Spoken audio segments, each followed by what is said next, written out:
Coming to you from the great American Southwest, from our studios in suburban Fort Worth, Texas, this is the Dirt Wasp Podcast. I'm your host, Todd Hulsey. Thanks for joining me today. I hope everybody out there is doing fantastic. Well, it's a gorgeous day here in suburban Fort Worth. Not a cloud in the sky, comfortable temperatures for a change. And here I am sitting inside recording a podcast episode. I need to be outside. I think I'll get outside in a little bit, but my left knee is jacked up today. I think it was annoyed and thus irritated by my workout yesterday. So that particular knee is very bad, bone on bone. And so get along with it fine, but it gives me trouble every now and again. So anyway, again, thanks for joining the show. The show is sponsored, and the sponsor is a book. It's a book called On Warriorship, a guide for your warrior path. On Warriorship gives you, the reader, presuming you buy a copy and read it, a concise, plainly written yet systematic pathway to follow in becoming a warrior or to become a better warrior as you walk along your warrior path. On Warriorship is found in Kindle ebook, paperback, and hardcover on Amazon.com, and in paperback at BarnesandNobles.com and on many online booksellers. So get your copy of On Warriorship, a guide for your warrior path, today. Thank you, book. We're going to talk about becoming a special agent in the Federal Bureau of Investigation. This is a question I will occasionally get, what do you need to do to become an FBI agent? So we're going to talk a little bit about that today. And what I'm looking at right now is the FBIjobs.gov website, and I'm looking at special agent eligibility. Now, what I want to convey to you is that everything I say from here on is going to speak to applicant competitiveness. When I became an FBI agent, at least this is what we were told, that particular fiscal year, the FBI hired 1,000 new special agents.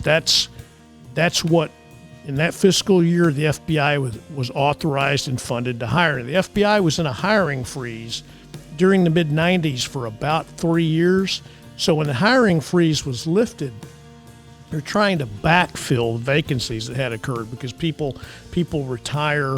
Occasionally somebody dies, and even more rarely than that, somebody resigns. But they had these holes to fill. So when I was at Quantico, I think it was on the second day, somebody stood in front of our class and said, this fiscal year, the FBI has had 100,000 applicants, and we hired 1,000, and you're part of the 1,000.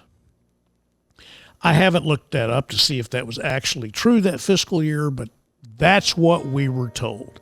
Assuming that information was true, 1% of those 100,000 applicants was actually hired.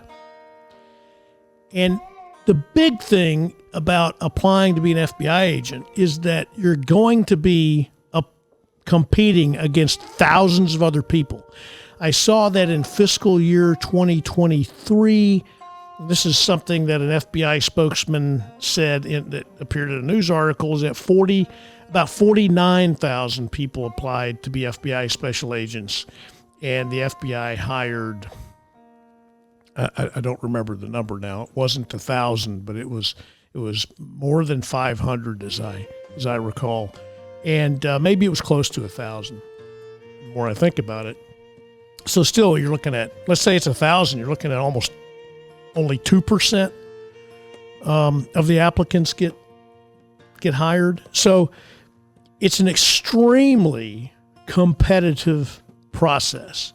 Now, I know that, especially due to current present-day American politics, the FBI has been under quite a bit of criticism, some of it very deserved. And then you get into the, everybody's an expert on the internet, and they weigh in. FBI does this, does that. They don't know what the hell they're talking about. Just another internet expert. It's like when you talk about, it could be anything, but martial arts, and somebody thinks, well, that's bullshit. That won't actually work. Well, 9,999 times out of 10,000, anybody making those comments is talking squarely out of their ass. They don't train, they never trained, they don't know what they're talking about, but they're an internet expert. So go, sift through sift the wheat from the chaff when you see the criticism. Now, the FBI is not perfect. It's comprised of human beings. But it is, at least when I was there, I've been retired for a little bit over a decade now. So what I'm relating to you is based on my own experiences, which are admittedly dated. But it's really, really a fantastic agency, and it has a fantastic workforce, which we will get into. If you choose, while listening to this podcast or thereafter, to go to FBIjobs.gov and look at special agent eligibility, this is what the website will tell you, is that you must have a bachelor's degree and at least 2 years of full-time professional work experience, or have an advanced degree and at least 1 year of full-time professional work experience. Now, this is not on the website. Professional work experience is defined by the FBI as having work experience in a job that required you to have a college degree. A simple example is a school teacher. College degree, to be a school teacher, you need a college degree. Well, there you have 2 years of professional work experience if you've been a school teacher for 2 years. That's just an example. Another requirement is that you be at least 23 years old. I've never known anyone to be hired at 23 years old, but that is the minimum requirement, and we'll talk about that. You must apply before your 36th birthday unless you have veterans preference or previous federal law enforcement experience. And you must complete the special agent selection system process and enter on duty no later than the day before your 37th birthday. Why is this?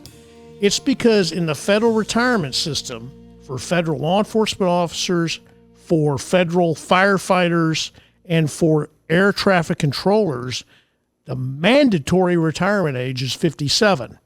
So they want you on board before you turn 37 so you can give a full 20 years. So that's a civil service reason, not an FBI reason. You must possess a valid driver's license. You must meet the physical fitness requirements, and you must be able to obtain a top secret, sensitive, compartmented information clearance, TSSCI. So I want to stress that if you meet these minimum requirements and you apply, you will not get hired because you would not be a competitive applicant. I will give you an example. Real life, my own experience. There I am. I'm sitting in the Los Angeles division in my cubicle. I know on TV every FBI agent seems to have their own office. That's no. That's no. You're in the cubicle farm unless you're a supervisor of some type. So there you are in your cubicle farm. You could wad up a sheet of paper, close your eyes, toss that piece of paper in any direction, and likely hit a lawyer. That's always been true in the FBI. It's less true today than it was 20 years ago, 30 years ago. But when I was there, and I'm talking over 25 years ago now, you could wad up a sheet of paper, close your eyes, toss in any direction, and it would bounce off a lawyer, probably. But I also worked with a guy. He was not on my squad, but he was a squad over, who was a medical doctor, and he was an FBI special agent. And he was still allowed to practice. Tangential side note, you cannot have outside employment as an FBI special agent. It is not permitted.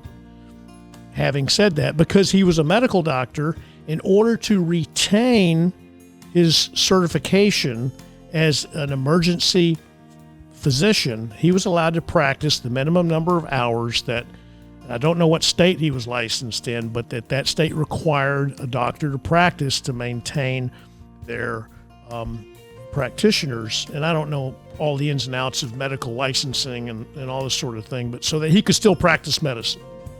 So they let him do that.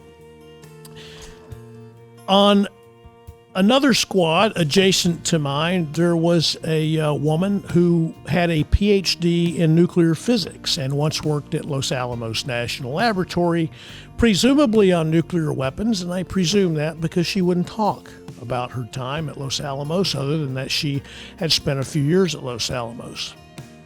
So then we have this guy over there, and I'm talking about if I stood up in the cubicle farm and looked. So this guy over there, let's see, he was Air Force Academy grad. He was special operations. He was a combat control officer. If you know what an Air Force combat controller is, he was one of those. Let's see, the guy over there was airline pilot, and before that he was a Navy pilot. There's another guy who'd been a Hollywood actor, nobody famous, but he had actively made a living doing that. So he was in some stuff.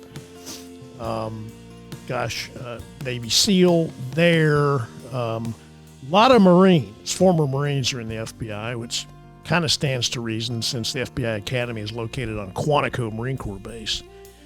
But we had a woman who had been a professional dancer, people who've been accountants, engineers. I mean, it ran the gamut of people who came from different careers, former school teachers, former coaches, former professional athletes. I think we had a former Major League Baseball player in Los Angeles division. I think we had 2 former NFL players. We had one Olympian. I don't remember what sport. One Olympian that comes to mind. We had people who had been just in private industry. One of the bosses when I first got there had been an elected sheriff, 2 terms as an elected sheriff, which he quit in order to become an FBI agent before he aged out. So he was elected pretty young in his county, I think in upstate New York is what I recall. Don't know if that's true. I could be misremembering that. And so you had plenty of people who come from all these walks of life. And one of the things that I've left out is many of you might think that FBI agents are all ex-cops. Well, there were ex-cops, but not as many as you really would think. And it was a very interesting workforce because there was somebody who had experiences and might even have been an expert in some field that is just, kind of esoteric, so to speak. And I thought it was, one of the best workforces. It was not my first law enforcement agency. I had plenty of experience in the military as a U.S. Treasury agent, as a lawyer. So I thought it was the best workforce that I'd ever been associated with. And that may or may not be true today, but that's my experience. And I will always praise that workforce as being exceptional. And in order to join that workforce, again, if you look at the minimum requirements, if that's all you have, you will not be competitive. And as I said in the beginning, The key is competitiveness. That's the key in making an application to be an FBI special agent. Let's look at education and take it off the top. There is one degree that is the most desired degree by the FBI for an FBI special agent applicant. And it has been so since J. Edgar Hoover became the director of what was called at the time the Bureau of Investigation. And before it was named the Federal Bureau of Investigation. That degree is accounting. You may ask yourself, why accounting? What are people doing? Are they just counting stuff? No, it's because accounting is training in an analytical thought process, which the Bureau has prized for almost its entire history. You don't need to be a certified public accountant, which is a licensed professional. I believe that CPA exam's I don't know, I guess it depends on the jurisdiction, but 3 or 4 days long or something like that. I understand it's one of the hardest professional licensing exams that exists. You don't need to be a CPA, but having a bachelor's degree in accounting is the most prized bachelor's degree. After that is a STEM degree, science, technology, engineering, math. The FBI is particularly looking for people who are engineers and scientists today. Computer science is something that's always mentioned, but any kind of science and engineering, the FBI really prizes that today. If you have a bachelor's degree in accounting or in a STEM field, a bachelor's degree is competitive. If you have a liberal arts degree and only have a bachelor's degree, then you're academically not competitive as an applicant. And by the way, criminal justice or criminology is included, in that. Now, some criminology programs are forensic science based, so that would be looked at on an individual applicant basis, but a criminal justice degree in the eyes of the FBI is just a liberal arts degree. Soft degrees are not competitive if you only have a bachelor's degree, unless you bring more to the table. And again, right now we're talking about educational requirements to be a competitive applicant. If you have a degree in a soft field, in a liberal art, if you have a master's degree in it or some other subject, then your academic competitiveness goes up. Again, we're separating these things out because the objective, for a potential FBI special agent applicant, is to be as competitive as possible in the application process. So a soft degree, criminal justice, political science, history, sociology, education, soft degrees, if that's all you have and not a lot more after that, then academically, as an applicant, not competitive. Have a master's degree or higher, then it bumps the competitiveness up. So in other words, if you have a Bachelor of Science degree in electrical engineering, and then you have another applicant who has a Bachelor of Arts degree in sociology, everything else being equal, the Bureau's taking the engineering degree guy or gal, because sociology is a soft subject and it's not considered to be rigorous. So STEM degrees, and of course, as I mentioned, the ever-beloved accounting degree are preferred. If you have a soft degree, a liberal arts degree, get a master's degree in something. It'll bump up your academic competitiveness. Now, be at least 23 years old. Well, think about it. Most people graduate from college with a bachelor's degree at 22, and then with 2 years of full-time professional work experience, you're going to be 24. an advanced degree in 1 year of full-time professional work experience. Well, again, 22 and get an MA, you're 23, in a year you're 24, so you're 24 anyway. So that's just to keep. I don't know what the rationale for that is, but I suppose it aligns with the statement is that an FBI special agent job is not a right out of college job, despite what many people out there think. The FBI does not hire people right out of college to be FBI special agents. There has been one exception in the past when I worked there, and that's for people with computer science degrees. However, I was friends with our cyber squad supervisor who rose up to be like number 3 in the bureau before he retired. And he was telling me that it's turned out to be an unmitigated disaster because you get these people, they have very little life experience, no work experience. Now they're an FBI special agent. You send them out to go interview a CEO of a big company. And they just don't know how to act. That's the bottom line. They don't know how to act. And so the Bureau got away from that. That was one of Mueller's big ideas when he was director. I could do an entire podcast what I think about his 12 years as director, but some good, some bad. I was not a huge fan. But that's a tangent we don't need to go down now. The Bureau wants mature professionals. The average age of a new agent in New Agents Training School, NATS, is 31 years old. That has been fairly consistent for decades. Movies and TV will show somebody right out of college, his first job, and they're at Quantico and they're doing the academy thing, and and everybody's so young and pretty. No, the average age at Quantico in the FBI Academy is 31 years old. So they want mature professionals.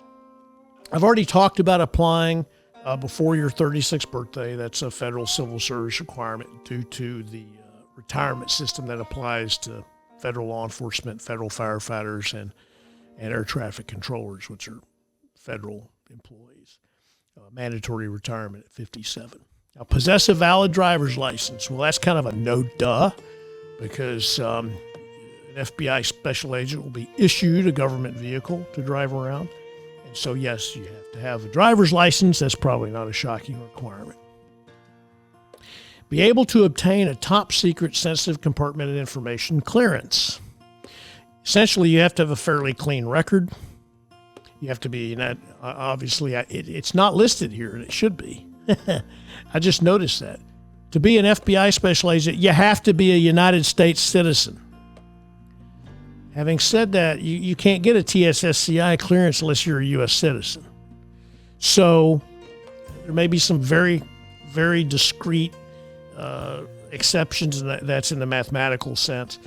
Very discrete exceptions to that for foreign partners who have to see some, who may be stationed here in the United States and worked very closely with the U.S. intelligence community and maybe have been granted clearance. I don't know of anybody who fits that, but it's possible. However, again, if you're applying to the FBI, you got to be a U.S. citizen. So there's an extremely extensive background investigation that is done. So you basically have to have a clean record, and everything you say on your application has to be true.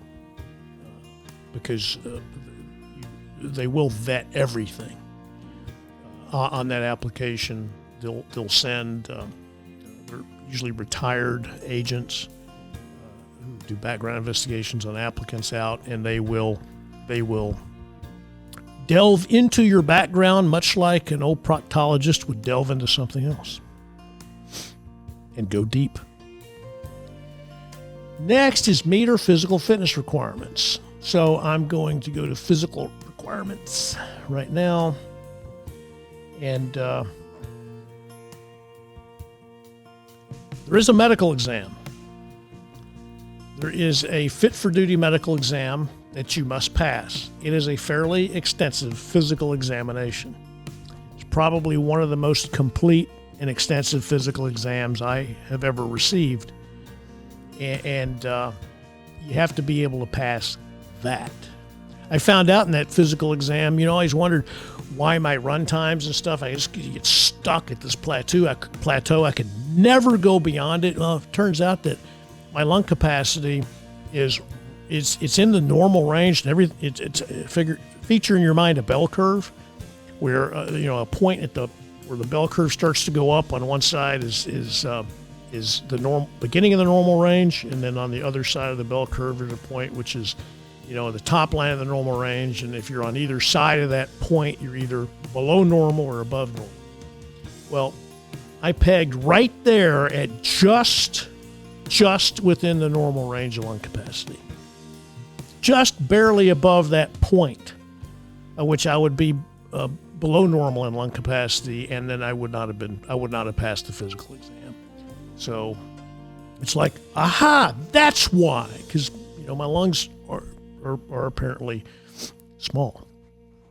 So, which goes along with the rest of me. And probably that too, but I'll let someone else decide that. But anyhow, so there is a physical fitness test that an applicant must complete. It consists of this. Event 1, a maximum number of continuous sit-ups in 1 minute. Next, a timed 300-meter sprint. Next, a maximum number of continuous push-ups. That's untimed. If you can do 200 push-ups, and it's got to be in proper form.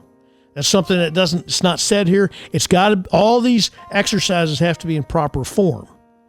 If you can do 200 continuous push-ups, you go. You do it. Ain't no time limit. Show us what you got. Maximum number of continuous push-ups. By continuous means you don't stop and rest. All right? In the front-leaning rest position, as the military call it. No, it's continuous push-ups. The next event is a timed 1.5-mile run. And then there's a fifth event if an applicant is applying under the tactical recruitment program, and that is a maximum number of continuous pull-ups, also untimed. Let me give you a little story. When I was assigned to the El Paso division, I was chief division counsel. I was, for whatever reason, I can't remember now, it's been a long time. I went to the agent recruiter's office, and she was on the phone when I walked in to an applicant. And she, I don't remember what she was saying to him, but she hangs up the phone. She kind of just looks at me and she shakes her head. She said, one of our applicants failed the physical fitness test. And then she related this to me. Now, El Paso's on the Mexican border, right? You got a lot of Border Patrol agents stationed in that area. Lots. So this was a Border Patrol agent who had applied to be an FBI special agent. Well, he shows up to take the physical fitness test and flunks it. And she was saying, I tell these applicants, these Border Patrol guys, and they're almost always guys that were in the applicant pool, according to him. I tell these guys, when you get told when the physical fitness test is going to be given, you've got to prepare. Or she just says, you've got to prepare for the physical fitness test. And she says that 3/4 of the time, Border Patrol applicants fail the physical fitness test. He said, why don't they listen to me? And, of course, and this is some criticism of the Border Patrol mentality, they used to have a very long academy. I don't know what it is now. It used to be very hard, the hardest academy in federal law enforcement. But they've always thought of themselves as like the Marine Corps of federal law enforcement. They're tough, they're fit, and all this other stuff. So you're just saying they show up, they fail the physical fitness test, and I tell them beforehand, prepare. And they don't. And then they're just flabbergasted that they failed. And then I always ask them, did you prepare like I told you to? So you have to do well. So that is something to keep in mind. If thine is not physically fit, then thine shall not be hired. And I want you to know that at the FBI Academy, physical fitness is emphasized to a very great deal. In fact, there's 3 areas of emphasis in the FBI Academy. One is academics, because you're sitting in a lot of classes. You're going to take tests for every class that you're in, and you're expected to pass these tests. If you fail a test in the academic portion, you're allowed to retake it. And I don't remember exactly what the requirements were, but if you fail the retake, then now you're on profile, so to speak. I think you get one more, at least then you got one more chance. If in another subject you took a test and failed it, and you were allowed to retake it and failed it, you were fired. You were dropped, fired, goodbye, go home. It might have even been failing one test and retaking it and failing the retake, you were fired. I just don't remember which one it was. But they were very serious. You fail these tests, you're fired, and they fired people. Fired one person out of my class at Quantico because she couldn't pass the test. Next is firearms. Firearms training is also highly emphasized in the FBI Academy.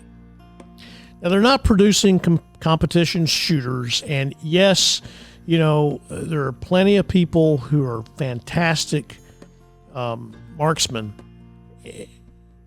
but a lot of people who go into law enforcement or go in the military, they've never even held a firearm before. So you remember the baseline is, I don't know, I've only seen a gun in the movies, much less held one. So they start from that baseline and work their way up. But there's 4 qualification days during, at least when I went through, during the time at the academy. 3 with handgun, 1 with long gun, which at the time consisted of a 12-gauge pump-action shotgun and an MP5 submachine gun. If you failed any of these qualification courses, you had an opportunity to requal. If you failed the requal, then you were put in remedial firearms training. If you failed the qualification course after remedial firearms training, you were fired. Imagine that. You were fired. You were sent home. The next thing is physical fitness. When you report to the FBI Academy, again, this is when I went, which is a long time ago, 2.5 decades ago, more than that. You got there, you did your physical fitness test. If you didn't pass it, then you went to mandatory remedial physical training. Physical training is part of the FBI Academy curriculum.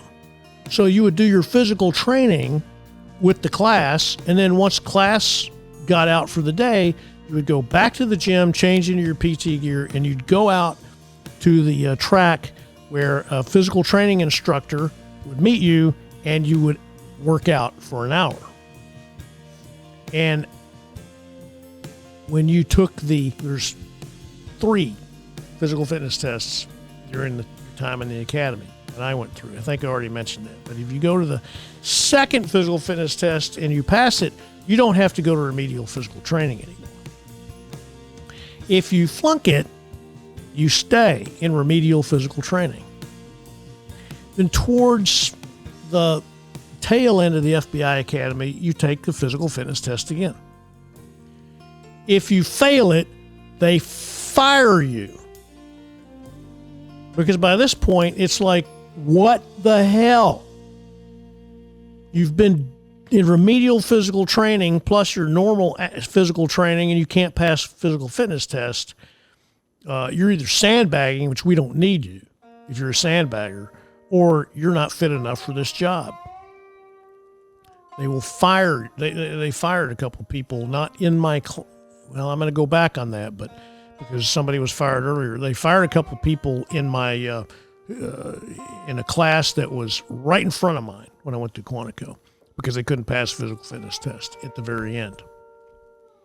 If you've passed the first two and you flunk the last one because they're the same events, then you're going to have an opportunity to retake it, but you're going to have a sit-down meeting with the class leadership. I'm talking about staff, cadre, instructor cadre, as to what the hell's going on with you.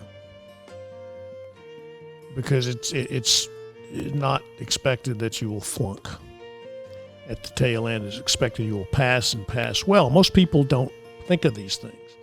So academics, firearms, and physical fitness. And again, physical fitness is emphasized to a higher degree than most people in the general public think.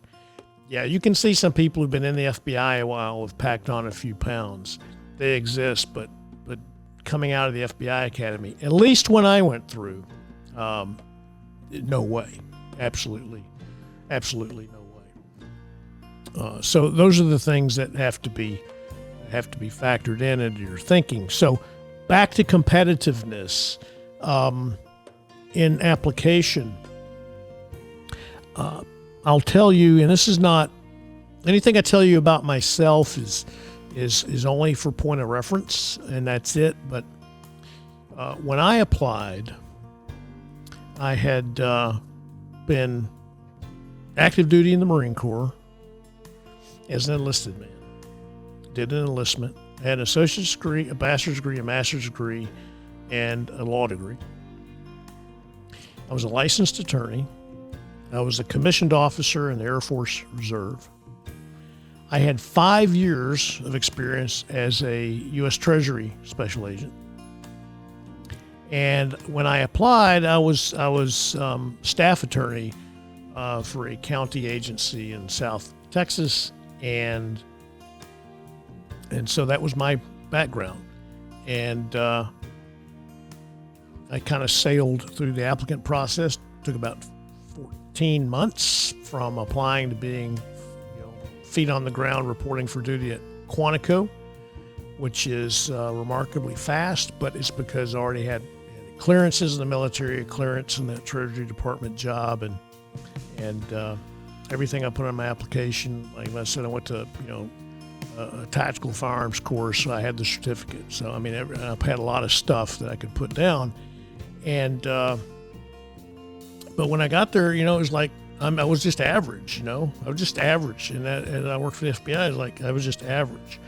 A guy I worked for, and I was thinking about him today. One of the special agents in charge I had worked for over the years, an overachiever, and I don't know the sequence of anything I'm about to tell you. So I don't know what he did first and then came next. I don't know any of the sequence. I'm just going to kind of just put it out there. He was an enlisted man in the Marine Corps. He went from private to gunnery sergeant very quickly. He had been a drill instructor. He was a commissioned officer in the Marine Corps for 4 years. He had been a deputy sheriff in his native Missouri, and he went from that job to being, again, I don't know the sequence, but he was a deputy sheriff in Missouri, and then he became a Los Angeles police officer. And he also had a bachelor's degree in engineering and a master's degree in engineering. And I don't know how he found time to do all this stuff, but he did all that stuff and then became an FBI agent. And when he was a street agent in the Los Angeles division, so was I. We didn't work together, just passing acquaintances, large division.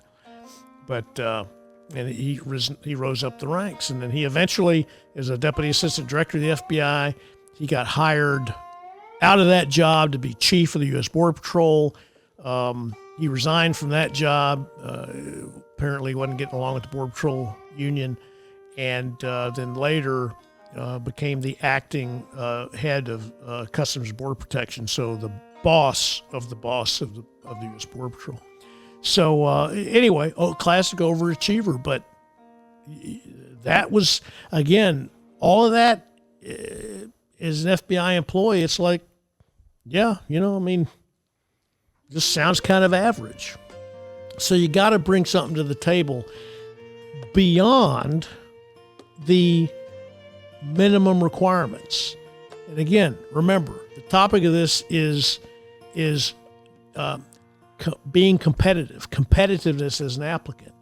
So if anybody's interested in being an FBI agent or knows somebody who is, again, you got to have stuff to bring to the table as an applicant to compete against the tens of thousands of people who are going to apply for what ends up being very few jobs. Let's talk about police officers. Being a uniformed police officer is the bedrock of law enforcement. It is where the rubber meets the road. It's a tough job. You learn a lot doing that job. But let's say somebody gets a CJ degree, criminal justice CJ degree, they join a PD, they 5 years as a street cop, and that's all they have. And they apply to the FBI. They're not going to get hired. They're not considered competitive. There's got to be something more. Okay, so let's use this as an example. So now you stack a master's degree in something on top of that bachelor's degree in criminal justice. Also, 5 years on patrol. Now the officer is a field training officer. All right, now we have academic competitiveness, and now we have professional competitiveness, because being a field training officer, you're training people right out of the academy. Right? They're sitting in classes and doing all the stuff you do in the academy, which is really basic training. Now you're teaching them on the job, doing on-the-job training of a new police officer, teach them how to actually do the job, not what they just teach in the academy, but how to do it for real. That's a tremendous responsibility, and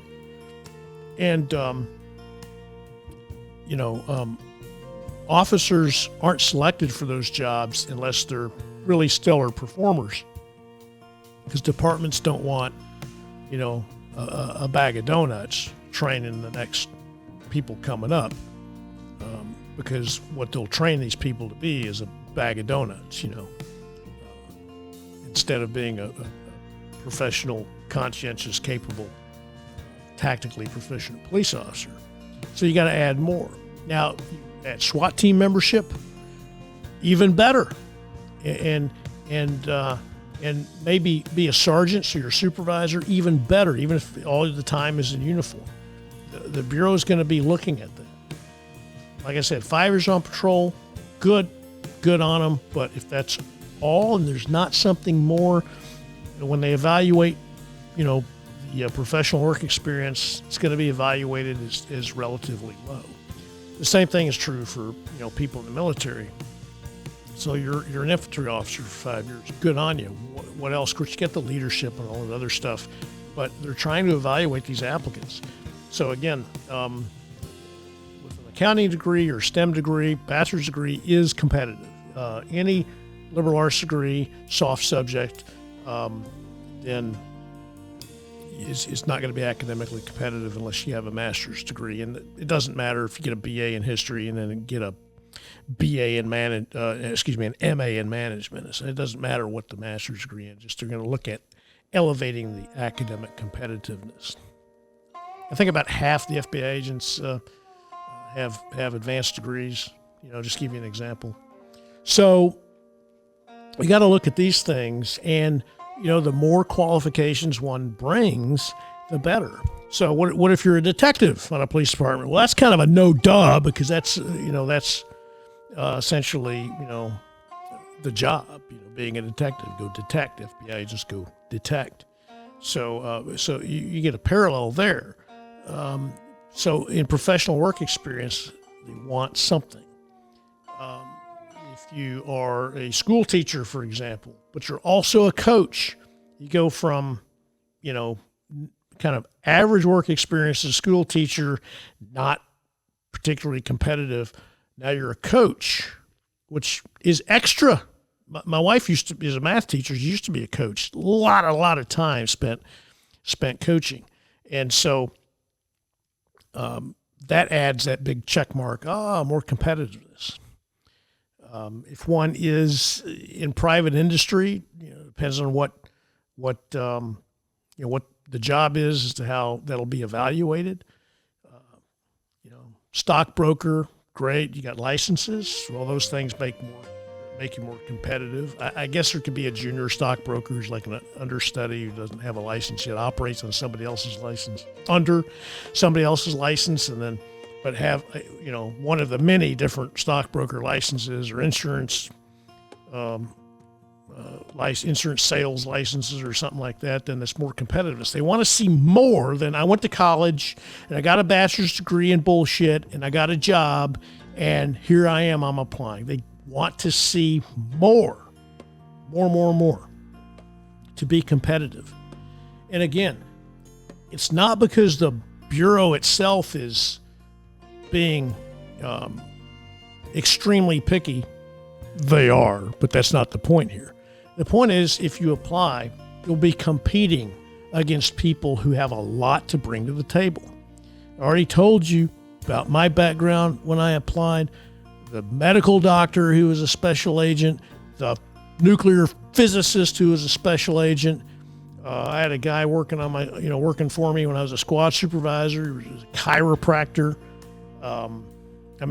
We just ran the gamut of people who brought a lot to the table, other than what I just said. I went to college, got a degree in liberal arts, and then I got a job, and here I am applying. You got to have more. There's got to be something more.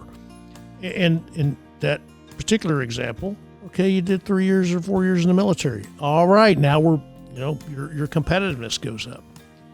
And that's even without a veteran's preference based on, deployment overseas to a combat zone, et cetera, et cetera.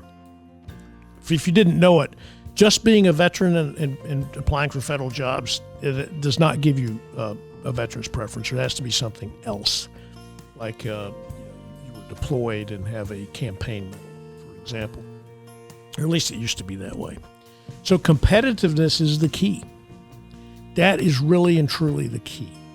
To be a successful applicant to the FBI. So if you know someone who's thinking about being one, applying, or somebody who, or you yourself want to be one, have the person who wants to listen to this podcast, because competitiveness is the key. You got to make yourself really, really competitive. And I will say this as an aside. Olympic athletes and professional athletes are considered highly competitive. And that sounds like a pun, but it's not meant to be. The reason is to perform on that high level, you're not just sleepwalking through it to get there. To be that good at something, to be in the NFL or the MLB, or the NBA, etc., or to have been selected for the Olympic team, the Bureau looks at that as a person who brings more to the table, who brings something special, because very few people get to that level in anything, much less athletics. And so if you know somebody's on the Olympic team, or has been, they would be highly competitive if they meet all the other requirements. So anyway, that's kind of it, just because occasionally somebody will ask me, and I figure, and nobody gets it. Nobody gets the competitiveness angle. I get sometimes, somebody, my son wants to be an FBI agent. He wants to go to college. This is usually a kid in high school. Wants to go and major in criminal justice. Now I say, that's the worst thing your kid could major in to be an FBI agent, and they're flummoxed by that. And if I can pick on that major, most schools, that particular major has concentrations either in street law enforcement, patrol officer stuff, or correction stuff, neither of which the FBI does. The FBI considers a criminal justice degree just another liberal arts degree. It might as well be a degree in, proverbial underwater basket weaving. It's just not competitive. And people, think, well, FBI, law enforcement, criminal justice. No, the FBI is an investigative agency, and it's also an intelligence agency. So the Bureau as a hiring entity doesn't give a crap about somebody who went through got a Bachelor of Arts or, in criminal justice with a concentration on corrections. It's again, for terms of academic competitiveness as an applicant, the Bureau just looks at that as just another liberal arts degree. It's of no importance other than it's a bachelor's degree. So I always tell them, if your kid really wants to be an FBI agent, have a major in a STEM field or in accounting. Or if they're going to major in CJ because they really, really want to, have them get a master's degree in it. And I keep telling them it's competitiveness as an applicant. And that just, a bachelor's in CJ won't cut it. Bachelor's in history won't cut it. Unless you bring more to the table. You got a bachelor's degree in history and you're a Navy SEAL or a Green Beret or something like that. Okay. Now you've upped your competitiveness quite a bit. Because the Bureau understands the selection process to get to actually, wear the trident or wear the Special Forces tab. So that really makes you more competitive. That's when the bachelor's degree just becomes, the check the box college graduate kind of thing. But if you're not one of those kind of people, then you got to be competitive. So STEM degree, accounting degree, or a graduate degree if you have a bachelor's degree in a soft subject like political science or something like that. If anybody has a question about a bachelor's degree in business, like a BBA in management, that's kind of weighted, like it's not considered a soft degree, but not highly sought after either. So it just really depends a lot on the person's background. But I think it would be weighted higher than your standard liberal arts degree by a level or two, just for that. Anyway, I hope I've made myself, hope I've conveyed what I wanted to convey in a way that's understandable to you out there if you're listening. But if you're interested or know somebody who is, I'd be very encouraging people to have that as a goal or keep that as a goal, and then do what it takes to be competitive. As I mentioned, in other places, that the FBI is not just a law enforcement agency. It does law enforcement, but it's not just a law enforcement agency. Unique in the English-speaking world, it's also one of the nation's intelligence agencies. So there's the side that's never on TV or in the movies, and then there's the side that all the TV shows and movies are about. As a side note on that, everything you see on television or in the movies depicting the FBI is straight up bullshit.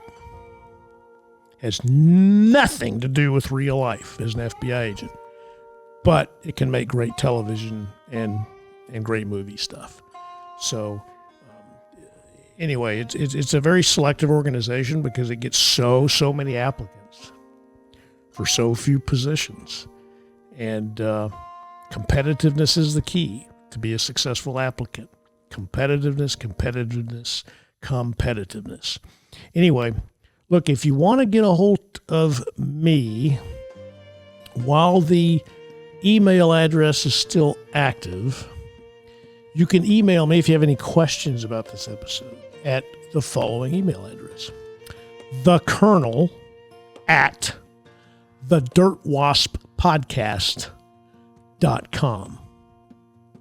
thecolonel@thedirtwasppodcast.com. I don't have the podcast webpage up anymore. I took it down. I'm not paying for it anymore.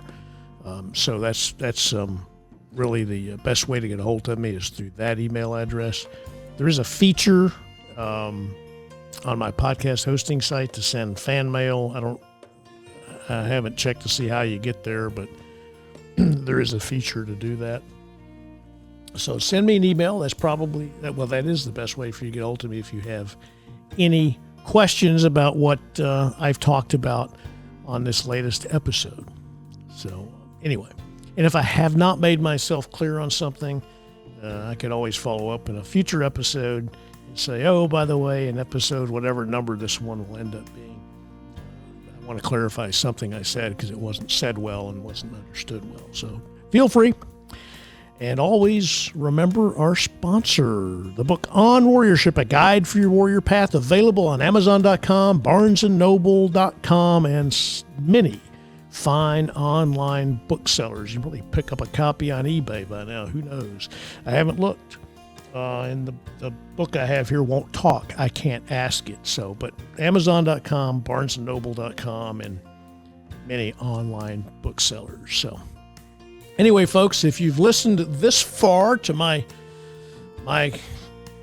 spewing forth of information, I appreciate it. And tune in again for a future episode. And this is your first time listening to the Dirt Wasp podcast. There's probably 100 episodes underneath this one on your, however you're getting Apple Podcasts or whichever platform you're listening to it on. There's probably 100 episodes. We have about a dozen Focus on Valor series. Those are little vignettes. They're introduced by nationally syndicated radio talk show host and First Sergeant John David Wells, and narrated by retired Colonel Jay Seffern. And then there's a 3-part American crime series, vignettes about famous American criminals, written and produced by Mr. Alex Fuller and presented by me. And then the rest are various subjects, a lot of military, a lot of martial arts subjects. So scroll down, you can find episodes that you like and tune in and listen. And if you can do it on your device, whichever device, hit a thumbs up or a like or some number of stars or, I hate you or whatever you want to do. But that helps the algorithm on all these platforms to push the podcast into the consciousness of. That's not even going to be funny with this AI stuff coming out, but pushing it to the forefront of your device to put it in front of your eyeballs when you go to the podcast app. So anyway, thanks again for listening, and join us again for a future episode of the Dirt Wasp podcast. And until next time, friends, God bless, stay strong, be courageous, and adios.